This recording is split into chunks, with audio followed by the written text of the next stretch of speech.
Kenny Pickett gets a lot of unfair criticism, and I get really agitated defending Kenny Pickett. Every time I talk to a Ravens fan, a Cincinnati Bengals fan, or even a Browns fan, they always say, man, the Steelers ain't going nowhere because y'all got a trash quarterback. Kenny Pickett is the worst quarterback in the AFC North. And I don't really understand why people use the whole Kenny Pickett being the worst QB in the division argument against him, because he's in a division with Joe Burrow, who is the second best quarterback in the NFL right now, Lamar Jackson, who is a top 5, top 10 QB in the league right now, and Deshaun Watson.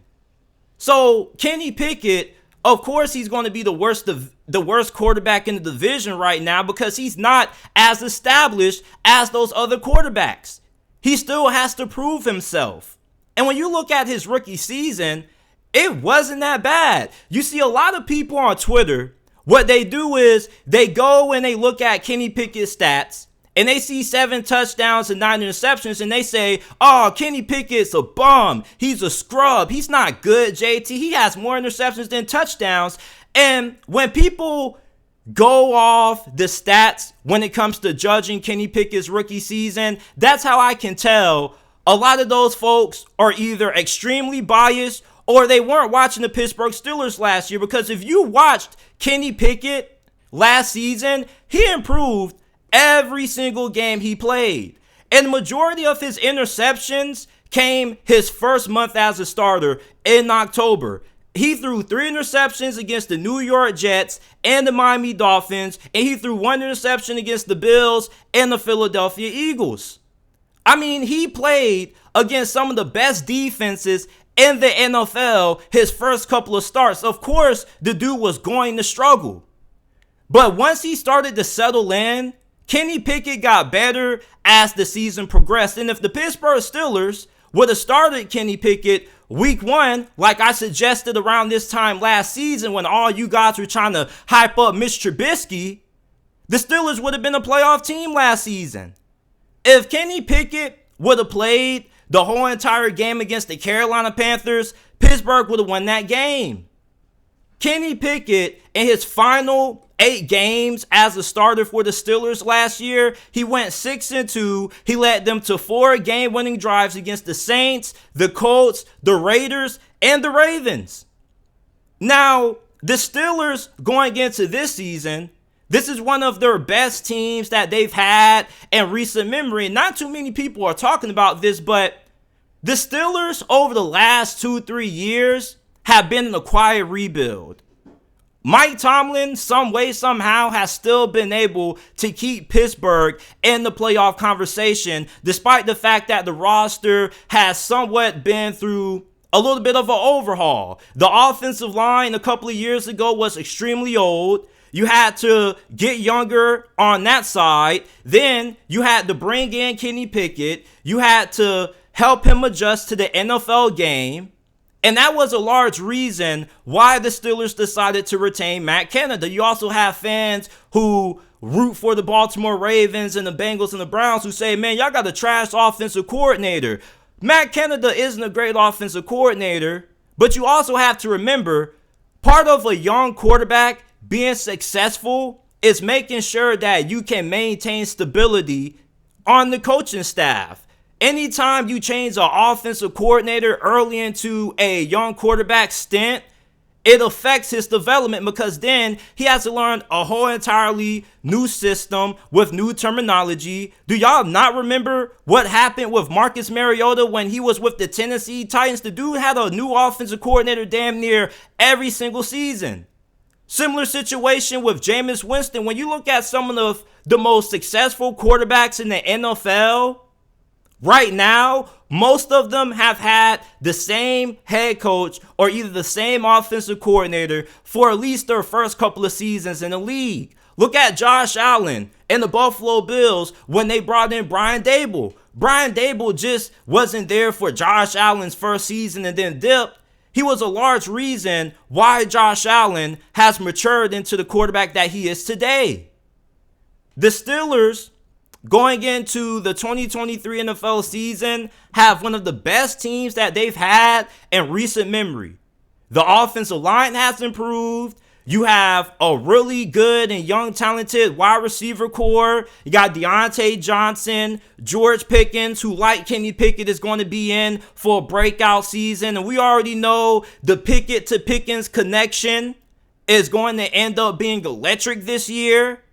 And then you have Najee Harris in the backfield. Kenny Pickett has all the necessary tools at his disposal to have a breakout season for the Pittsburgh Steelers. You can say Kenny Pickett doesn't have the talent to become a top 5 quarterback in the league. Okay, you don't need to have a top 5 quarterback to win in the NFL. You don't have to be Patrick Mahomes or Josh Allen or Lamar Jackson to win in the National Football League. I witnessed Joe Burrow take the Cincinnati Bengals in his second season coming off an ACL injury to the Super Bowl behind one of the worst offensive lines to ever make it to a Super Bowl in the history of this league. Joe Burrow isn't the most talented quarterback in the game, but you want to know what makes Joe Burrow so cerebral? The dude has a high football IQ and he doesn't make a lot of mistakes with the football. Kenny Pickett, after his first month starting in the league, only had 1 interception. Not too many people talk about that, but all people want to do on Twitter is try to judge Kenny Pickett based off his stats. Actually go back and watch the games. And even when you watch that Miami game, yeah, he threw 3 interceptions in that game, but the Steelers still had a really good chance at winning that game. The problem with Kenny Pickett in that Dolphins game was that he would put the Steelers in a position to win the game. He would drive Pittsburgh downfield, and then he would make a rookie mistake. Either he would try to force the ball into a window that he had no business throwing it to, or he just didn't see a defender there. That's what comes when you have a rookie quarterback. No rookie quarterback has mistake-free rookie season. Everybody tends to make a lot more mistakes their first season starting as a quarterback in the NFL compared to after. Kenny Pickett improved every single game he played. This dude got better game after game. And I was telling you guys right before the season that he should be the starting quarterback.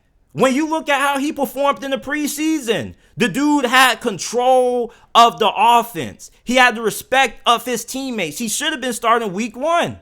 If Kenny Pickett would have played the whole entire season last year, starting from week 1 to week 17, Pittsburgh would have been a playoff team.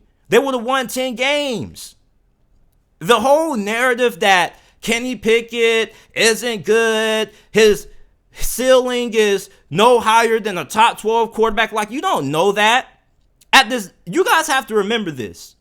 Part of the reason why quarterbacks end up being successful are, 1, the organization that they get drafted to, 2, the coaching staff, and 3, how well that organization is able to build around them.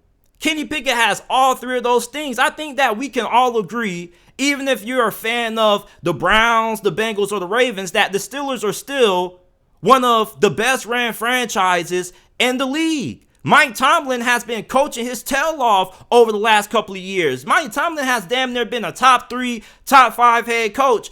For the last 3 seasons, many people in the media have said, man, this is going to be the year that Mike Tomlin has his first losing season. And every single year, Mike Tomlin continues to prove you clowns wrong. When are you guys going to stop doubting the Pittsburgh Steelers organization? When you have a great organization that has a good infrastructure, 9 times out of 10, your young quarterback is going to be fine. People make it seem like the Steelers are this terribly ran organization that has no idea what they're doing when it comes to Kenny Pickett. And that's not the case. This is a really talented team that the Pittsburgh Steelers have going into this season. You're going to have a good defense. You already know that. But this offense is going to be way more improved than what it was last year, even if you have Matt Canada calling the plays. Kenny Pickett is going to elevate. Kenny Pickett, with the fact that he's still going to be having the same offensive coordinator, not having to learn a new system, is only going to benefit him. And as Kenny Pickett continues to put the work in and continues to develop, the better the quarterback, the better the guy calling the plays looks. You want to know why? Because good quarterbacks are able to elevate their offensive coordinators. Great offensive coordinators make any quarterback look better than what they are, but great quarterbacks make offensive coordinators look elite. Look at Tom Brady with Josh McDaniels. Look at Patrick Mahomes with Eric Bieniemy, Andy Reid. If you have a good quarterback, most of the times the offensive coordinator is also going to look good as well. So if Kenny Pickett continues to elevate his play, then Matt Canada is going to look better in the process also. Kenny Pickett is going to break out for the Steelers this year, man. Like, this is a really talented team. You bring in Allen Robinson. You have Deontay Johnson. George Pickens is going to have a monster year. This is the best offensive line that Pittsburgh has had in some times with Najee in the backfield. I don't get all of the Kenny Pickett slander. And I'll admit, I wasn't extremely enthusiastic when Pittsburgh drafted Kenny Pickett in the first round in the previous year's draft. I wanted Malik Willis. And of course, many people are looking back on that because I made a reel or short, whatever you want to call it, and I uploaded it. So many people clown me for it now. But I love Kenny Pickett. And I'm going to stand by Kenny Pickett. I believe in Kenny Pickett. And it's not because I'm a Steelers fan. I'm not forcing myself to like Kenny Pickett. I don't have to force myself to like anything just because I'm a Steelers fan. Like, people think just because I'm a fan of the Pittsburgh Steelers that every opinion is just biased, and no, the hell it's not. I come out here on this platform almost every single day and go to bat for Joe Burrow being the second best quarterback in the league. Same thing with Lamar Jackson. I'm far from biased. So if I didn't believe in Kenny Pickett, I'd flat out come out and say I don't believe in Kenny Pickett, just like how I tried to tell a lot of you guys last offseason that Mitch Trubisky was going to be trash. And guess what he was? Freaking trash. We should have started Kenny Pickett week 1. So if the Steelers would have been a playoff team last season with Kenny Pickett starting, imagine how good this team's going to be year 2 with Kenny Pickett under the helm at quarterback. Kenny Pickett, one thing I love about this guy is that he may not start the game out well, but in the fourth quarter with the game on the line, the guy gets it done. And that's all I really care about. I don't need Kenny Pickett to be a top 5 quarterback. I don't give a damn if he's the best quarterback in the NFL or an average quarterback in the NFL. The only thing that matters is the wins and the losses. And what Kenny Pickett did his last 8 games as a starter for the Pittsburgh Steelers last season was go 6-2 and find ways to win games. Sometimes it was via his arm. Sometimes it was with his leg. People say, man, he doesn't have the strongest arm. Who cares? Who cares if he doesn't have the strongest arm? Who cares if he isn't the most physically imposing quarterback? All that really matters is that Kenny Pickett wins games. Kenny Pickett looked better than Deshaun Watson his last 8 games. So, I mean, I don't really understand all of the Kenny Pickett slander, the Kenny Pickett hate. A lot of you guys got to go back and watch the actual games and stop trying to be box score analysts. You're trying to analyze Kenny Pickett based off the box score, and you leave out a lot of context when you do that. That's why they say watch the games, not the box score. Kenny Pickett is going to have a breakout season for the Pittsburgh Steelers, and the Steelers are going to return to the postseason this year. Now, the Steelers are going to make a deep playoff run? Probably not. If I had to pick right now, I still believe that the Bengals or either the Ravens are going to make it to the AFC Conference Championship game, but I do expect the Steelers to at least be able to make it to the divisional round. And even if they lose in the wild card round, I would be okay with that. This is still a pretty young team. All I'm looking for is improvement. And all Kenny Pickett did last season after his first month starting after October was get better.